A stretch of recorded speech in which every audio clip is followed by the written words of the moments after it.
John's principal contribution was establishing John L. Jim Concrete Construction in 1970.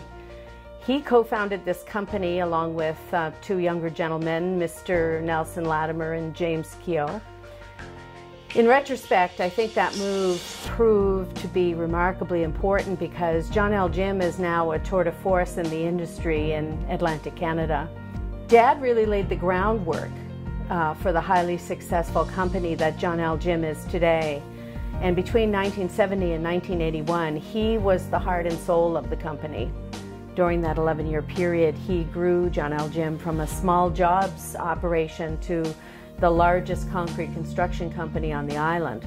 They undertook many of the largest projects of the day. Employees were fully unionized and paid commercial pay rates. And the company undertook sizable residential developments, the first of which were not low income, and of course generated a tremendous degree of commercial spin-off across the island, enabling a lot of smaller companies to get off the ground in the process. He was no pushover in business, but he definitely understood the importance of doing good. And that was really his philosophy. That was his bottom line for sure. Another way I would describe John was he was a Renaissance man in that he had so many varied interests and areas of knowledge. He would say that everything's possible. You just have to put your mind to it. Dad was a mason, a plumber, an electrician, a mechanic, a fine carpenter, a gardener, a vintner, a brewmaster. He was a shrewd businessman. And I would say above all, he was a wonderful father and a grandfather to the very, very highest order. He was the youngest son of immigrant parents from the Ukraine, and he was only a child when his construction abilities began to form on the family farm in South Bar.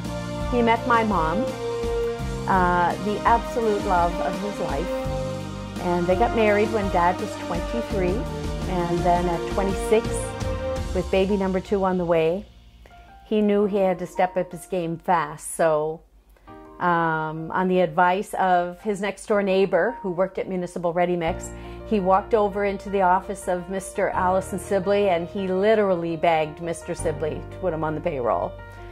By 1970, he was already an experienced concrete tradesman and a proficient builder and businessman. Municipal's new president, Mr. Jack Stevens, announced his decision to close the small jobs department, and that is when he approached Dad with the proposition of purchasing it. So he saw this as his big chance, and he saw it as his unique opportunity to make a mark on the future of Cape Breton. So he jumped at the opportunity, and he formed John L. Jim as a majority shareholder. And the rest is history, as they say.